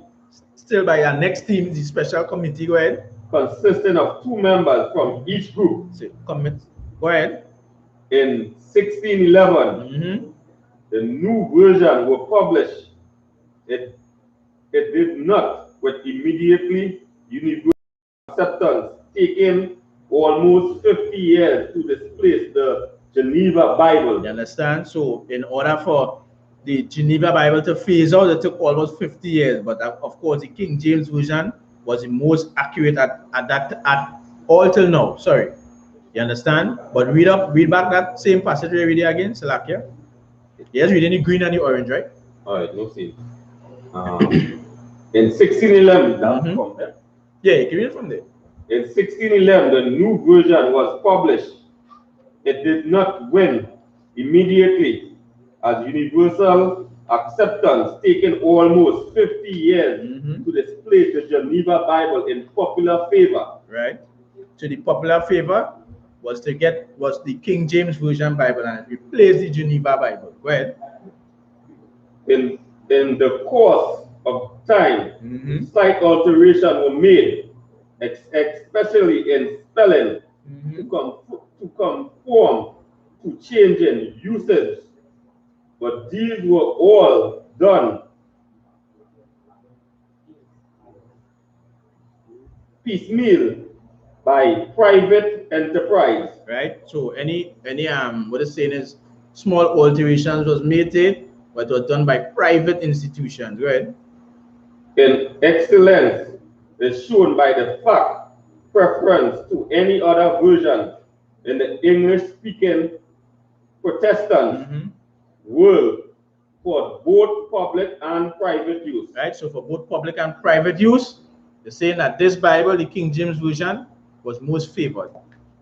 You understand? Because of course, when you do the history behind it, and when it's seeing that King James had 47 men, different panels, different scholars, you understand? Bringing the sense of the translation. It's not like these other Bibles that I had before, like the Geneva and the bishops, when men try their own thing by their own self. And when other men come to see it, other learned men or men who understood the English, or understood the Hebrew and the Greek, you seeing where Tyndale make errors, you understand where Geneva make errors, and now you could point out these errors.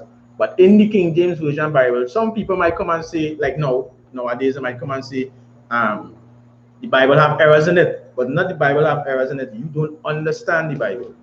You understand? They'll come and say the Bible have errors in it, like for example, for God so loved the world. You understand? But you don't understand the word that is being spoken about in that scripture. It is John 3:16. You understand? You don't understand that. You don't understand the difference between world in the Bible, between earth in the Bible. You understand? These are the things that you need to understand in order for you to really grasp the sense of the Bible.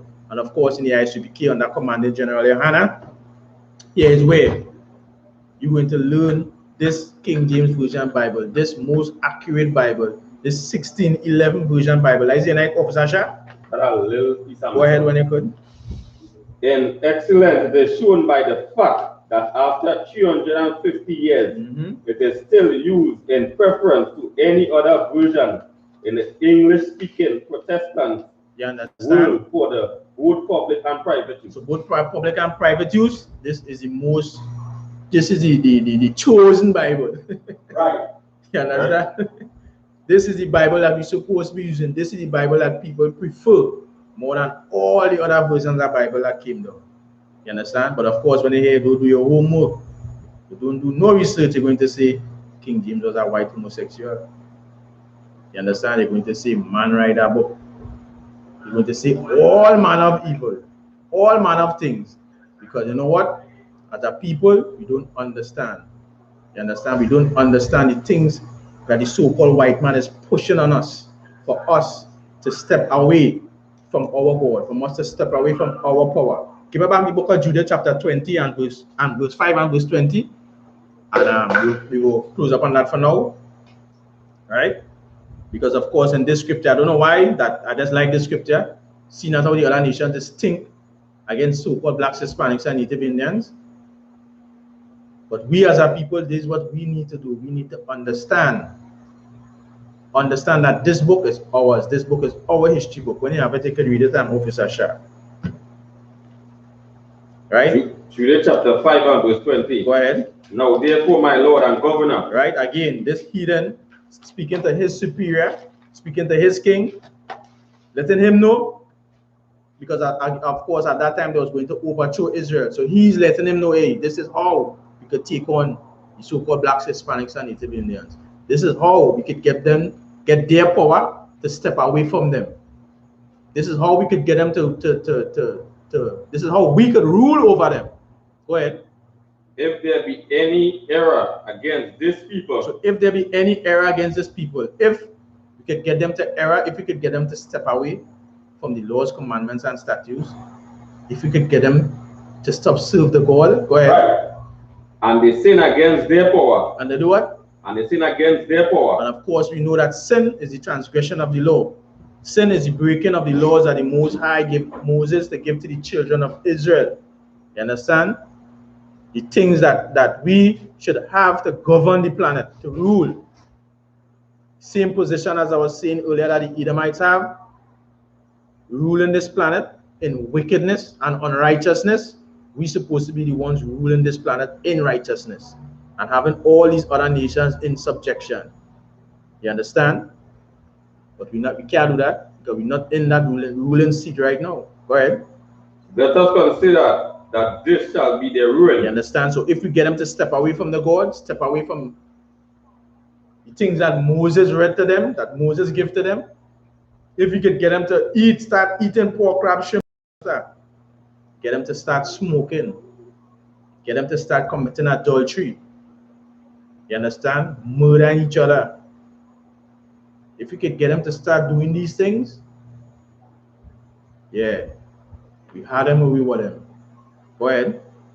And let us go up, and we shall overcome them. And you see, and this, once we start doing that, guess what will happen? This is how we're going to overcome them. You understand? So-called blacks, Hispanics, and Native Indians, again, you are the 12 lost tribes of the nation of Israel. This Bible is your book. This is your records of your forefathers, the things that the Most High left for us to do. You're going to see the errors of your forefathers, and you're going to see the blessings of your forefathers when they obey the Most High, when they obey the words of the Most High. You understand? This is your book. This book comprises of things that you need to know that had happened, that is happening right now, and that is to come. You understand? Of course, we know the Third World War is recorded in the Bible, and that is to come. You understand? And we, as blacks, Hispanics, and Native Indians in Most High's chosen, we're going to be delivered out of this hellhole. You understand? And we put back right in our ruling spot, in our ruling seat. Because, of course, as we read earlier, we are the Most High chosen people, above all people. But how are you going to know is the Most High chosen?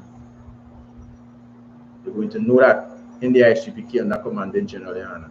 With that, with the party class over to Priest and Officer Shah.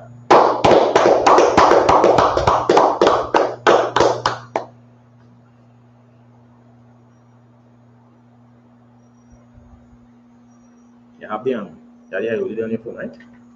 Yeah. Right.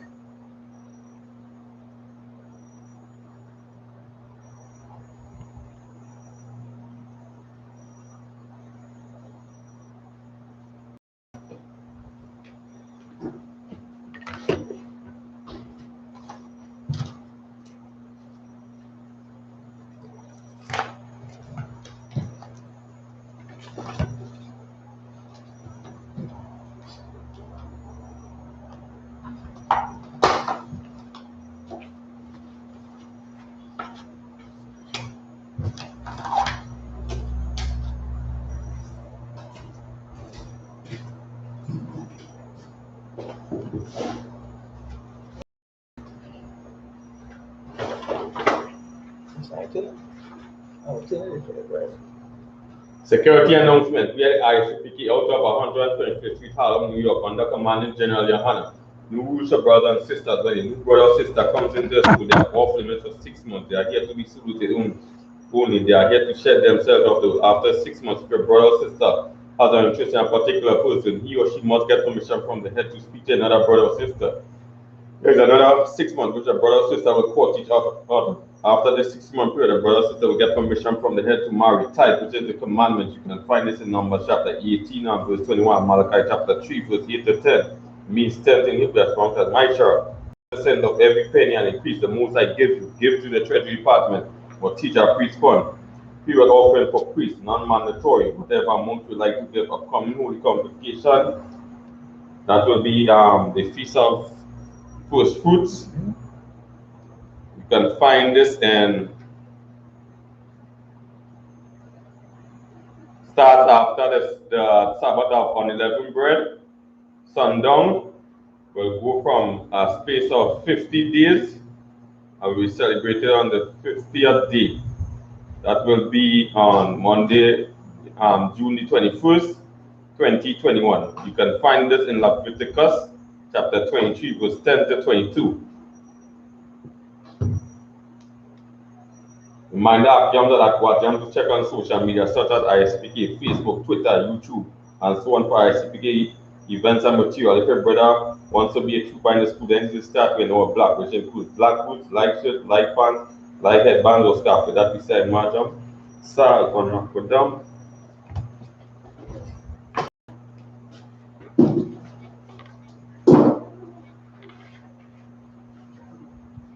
We're gonna say Lord's Prayer in Hebrew.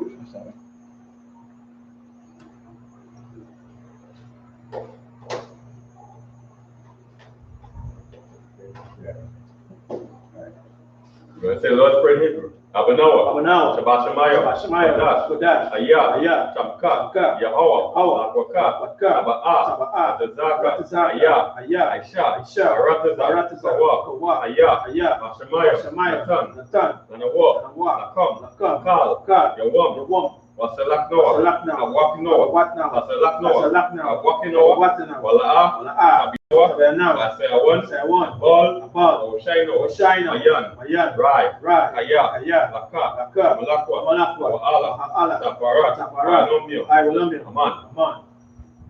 What you just said in English, our Father, which art in heaven, hallowed be thy name. Yahweh, thy kingdom come, thy will be done, in earth, as it is in heaven. Give us this day our daily bread, and forgive us our debts, as we forgive our debtors. Lead us not into temptation, but deliver us from evil. For thine is the kingdom, and the power, and the glory, forever. So be it.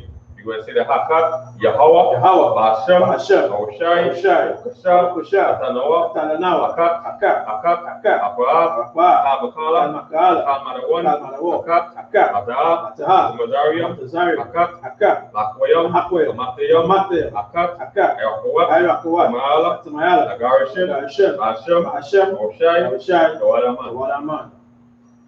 What you just said in the English, Yahweh, the name of Yahweh, please give us the power, the power to heal, all manner of sickness, and all manner of disease, the power to cleanse the leper, the power to raise the dead, the power against unclean spirits, to cast them out. The name of Yahweh, thank you. So be it. Let's say blessings in Hebrew. Barak, Atah, Yahweh, Yahushai, Makala, Walahayam, Atazabia, Wapiana, Alawapiam, Asaraniam, Yalyam, Yalyam, Wapiam, Yahweh, Hashem, Oshai, Walaman. What you just said in English, bless you, Yahweh, and Yahushai, and Michael, and the angel, commanding General Yohanna, the general, the captain, the officer, the trooper, and the sister, Yahweh, the name of Yahushai. Thank you. So be it.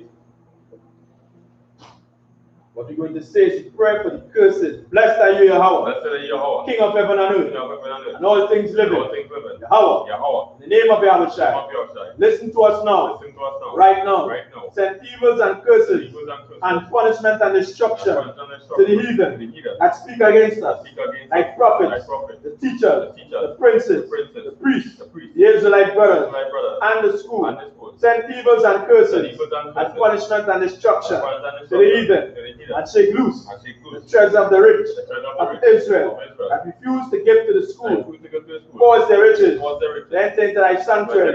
Send evils and curses and punishment and destruction to the Edomites and the nation and their drug dealers, the court system, the prison system, Planned Parenthood, all the governments of our enemies, Amalek synagogues and armies, Roman Catholic Church, the Pope, Islam, Christianity, Egyptology, militia, Ku Klux Klan, Aryan Nation, Skinheads, Fuzzy Komatazi, Gay Movement, Lesbian Movement, Spies, Workers of Witchcraft, NASA Space Program, the Army, Navy, Air Force, Marine, Wall Street, open up the internet and the airwaves, the cable access channel and the radio channel. Convict the spirit of any of thy people that seek to stop us and bring swift destruction to all the heathen that stand in the way and try to stop us from broadcasting your word throughout the planet Earth.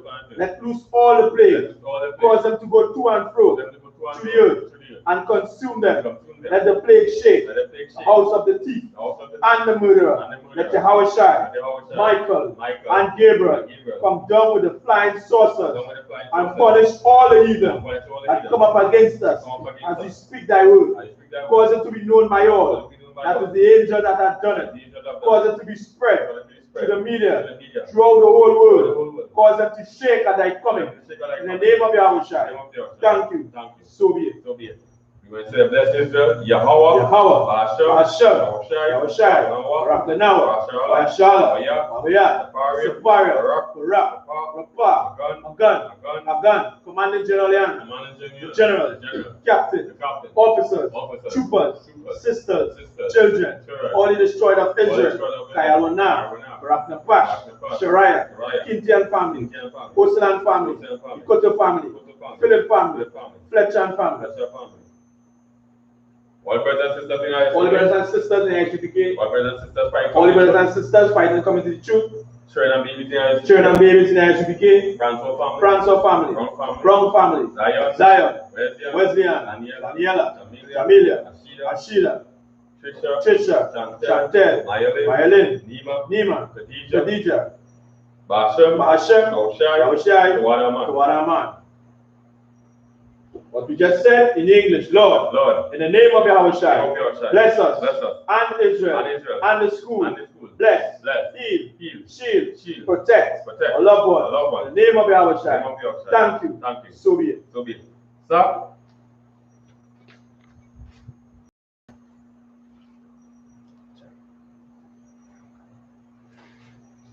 Let's get teacher one quickly salute. Majim Shabbat. Majim. Barak. Yahweh Hashem El Shagrakata. Yahweh Hashem El Shagrakata. Yalimata. Sir. Let's get the sisters online. I won't quickly salute. Majim Shabbat. Majim. Barak. Yahweh Hashem El Shagrakata. Yalimata. God's Christmas.